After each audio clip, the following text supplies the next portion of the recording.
Em termos de tripulação, os Chapéus de Palha são únicos e possuem uma estrutura especial baseada no vínculo entre os seus membros. Desde que o Luffy foi a Shells Town e recrutou o Zoro, sabíamos que a dinâmica entre os tripulantes seria diferente. Porém, jamais imaginaríamos que existiria alguém tão grandioso, majestoso, espalhafatoso e mentiroso. Na Vila Syrup, fomos introduzidos a um dos personagens mais incríveis dessa série. E isso é tão verdade que mesmo depois de 1100 capítulos, ainda não começou o seu momento de redenção. Porém, não precisamos esperar muito. Afinal de contas, é o bafo tá na porta. Tenho certeza que esse arco será o verdadeiro vai ou racha do atirador do Chapéu de Palha. E é aqui que colocaremos à prova uma das teorias mais antigas de todas. A de que esse bravo guerreiro do mar encontrará o seu fim. Contudo, chega de pensar em coisa ruim, porque hoje o Sop ascenderá a um nível que muitos aqui acham que ele já tem. Ele fará jus ao seu título de God. Sabem por quê? Não? Então deixa eu te fazer uma pergunta. Como seria se o Sop tivesse os 3 tipos de Haki treinados em One Piece?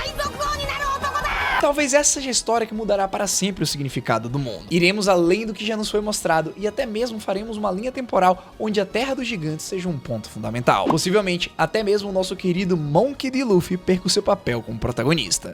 Tô brincando, não tem como. O grande Sogeking não precisará mais usar uma máscara para se esconder. Ele será onisciente e todos seus tiros irão acertar seus alvos. Para entendermos que tipo de nível o Sop possui, precisamos imaginar como ele teria conseguido um treinamento válido. Para isso, colocaremos uma pessoa muito importante na história. Alguém que já existe e faz parte do clube dos pais que abandonaram seus filhos. Yasop, o atirador dos piratas do Ruivo e, segundo teorias, o cara que consegue prever até mesmo quando o Shanks vai perder. Depois de passar por algumas aventuras com seus companheiros, o Sop se vê em uma situação desesperadora. Zoro está diante de um Chichibukai, mais especificamente Bartolomeu Kuma. Não há para onde eles fugirem. De um lado, um corsário, do outro, um almirante. Antes mesmo que o mentiroso pudesse reagir, o solador desapareceu no momento em que a patinha do bucaneiro o tocou. Em meio ao medo e à iminente morte, o Sop começa a atirar desesperadamente contra seu inimigo, mas é inútil. Ele também toma um tapinha e desaparece. Entretanto, quando acorda, ele percebe que não está morto, e sim em um lugar chamado Arquipélago Boen. É aqui que ele passará os seus próximos 2 anos treinando com Heracles. Só que para a nossa história, mais uma pessoa estava esperando a chegada dele. E a Sop foi comunicado que seu filho precisaria ser treinado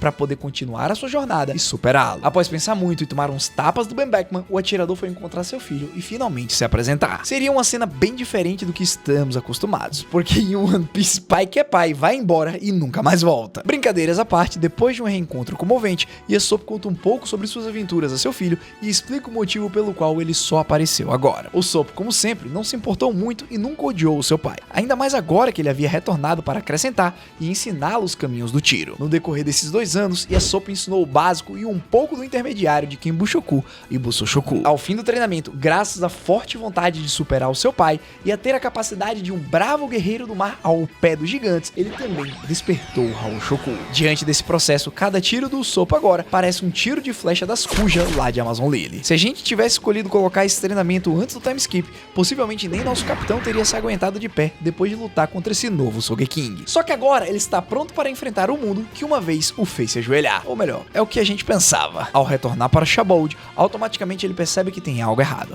Existem pessoas se passando por ele e pela sua tripulação em um bar onde uma presença familiar está tomando um suco de pera. Ao reencontrar a Nami, ele usa o seu novo Haki do Rei para desmaiar todos que estavam fingindo ser seus amados companheiros. Vendo quem está em sua frente, a navegadora fica espantada com o novo Sop. Não só ele está mais forte, mais alto, como também suas novas habilidades estão muito acima do que era esperado. Claramente ela fica triste, porque agora ela não terá mais seu companheiro de correria e gritaria. Bom, é aí que vocês se enganam. Veremos logo em seguida. Por mais que o Sop esteja forte, não acho que ele perca sua tão forte personalidade que é ser um grande medroso. Claro que quando é necessário resolver alguma coisa, ele sempre se colocará na frente. Porém, na maior parte do tempo, ele continua sendo o mesmo chorão. Quando reencontra sua tripulação, Sanji, Luffy e Zoro olham para ele como se algo estivesse errado. Vocês sabem aquela explicação sobre como os animais identificam quem é mais forte antes mesmo deles precisarem lutar? É basicamente isso que aconteceu aqui. Depois de explicar o que tinha acontecido, até mesmo Zoro dá aquele sorrisinho dele e acerta o atirador com um belo tapa nas costas, dizendo que está ansioso para ver o resultado do seu treinamento. E isso, meus amigos, é o que veremos lá na Ilha dos Tritões. Ao derrubar mais de 50 mil inimigos com seu Haoshoku, Luffy faz com que as pessoas que estavam assistindo ficarem impressionadas. Mas não para por aí. O Sop anda alguns passos até ficar atrás de seu capitão e usa o seu Haki do Rei derrubando mais de 10 mil soldados. Diante dessa cena, a multidão vai à loucura. Tínhamos acabado de presenciar 60% do exército inimigo cair só por falta de força de vontade. Durante a sua luta contra o Daruma, o atirador acerta uma bala flamejante com haki que faz o tritão ficar à beira da morte. Graças a conseguir derrotar o seu inimigo rapidamente, ele poderia até mesmo dar uma mãozinha para o resto dos seus amigos. Nem mesmo o Karibou consegue encostar na Shirahoshi sem que os olhos do atirador percebam suas intenções. Indo para Punk Hazard, o narigudo teria corrido e chorado muito. Mas todos os inimigos que tivessem aparecido na sua frente, ele teria lidado com eles. Podemos até mesmo imaginar uma cena onde o Vergo toma só uma na cabeça e fica tonto, ao ponto de depois o Sanji conseguir derrotá-lo apenas com um chute. A minha única tristeza aqui é que o LoL não teria chance de participar dessa luta. Continuando, existe uma cena épica no fim do arco, que é quando o Buffalo e Baby Five estão fugindo com o Caesar. A Nami e o Usopp dizem que vão partir pro ataque, pois eles não têm medo de lutar contra oponentes que estão machucados, fugindo e de costas para eles. Só que aqui, isso tudo poderia ter sido evitado. Antes mesmo deles conseguirem pegar o cientista, o haki da observação do Usopp seria ativado,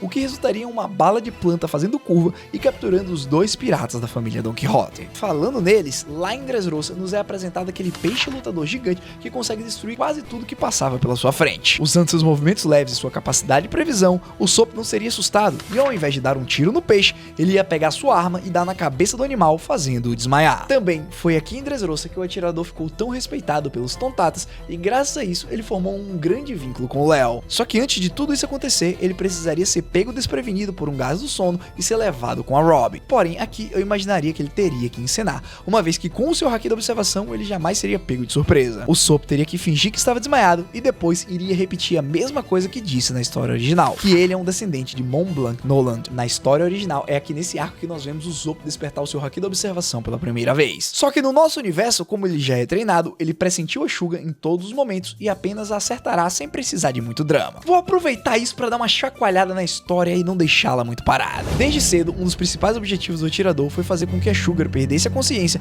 para cancelar os poderes da Robi Robi no Mi. E como sabemos, ela é membro do exército do Treble. Pensando nisso, é bem de boas a gente supor que, na verdade, o God foi atrás do oficial e botou ele para tirar uma sonequinha junto da criança. Alguns tiros imbuídos em haki daria conta do recado. Na sequência, ele iria auxiliar sua tripulação para fazer com que a população retomasse o controle, enquanto o Luffy derrotaria o Dolph. A partir disso, nós também podemos imaginar uma cena de combo entre o Zoro e o Usopp. Ao invés de ser jogado pelo Orlumbus, o Solador seria atirado pelo poder do estilingue. Se ele já cortou uma montanha nessa velocidade, imagina o que teria acontecido se o God tivesse usado seu poder massivo. Eu espero que a ilha em si não tenha sido muito afetada pela união desses dois poderes. De agora em diante, na história original, nós não tivemos muitos momentos grandiosos, porque enquanto Luffy, Nami, Brook e Choppa foram para Whole Cake resgatar o Sanji, o Usopp e o resto da tripulação foi para Wano esperá-los. Porém, em cena como a que vemos quando os capangas do Kyoshiro ameaçam o Sanji e derrubam a comida da criança, é possível vermos eles sendo desmaiados sem ninguém perceber que foi o Usopp quem atirou neles. Avançando, quando Drake e Page One tentam ir atrás dos responsáveis por desmaiar os homens do Kyoshiro,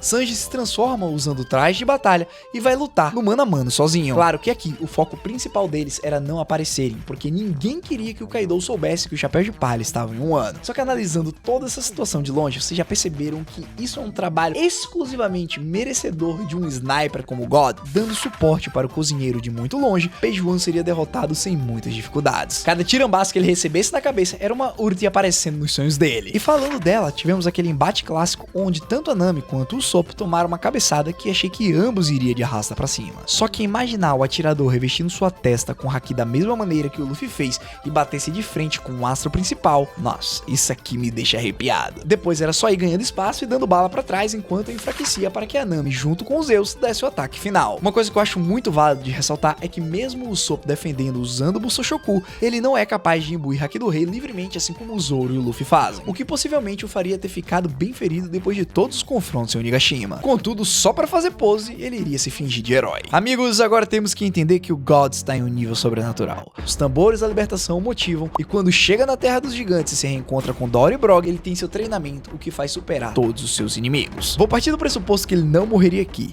mas sim ganharia uma melhoria na sua arma e aprenderia a usar os seus poderes de forma, magistral. O seu oponente final será o atirador dos piratas da Barba Negra, Van Oga, o homem que matou seu pai.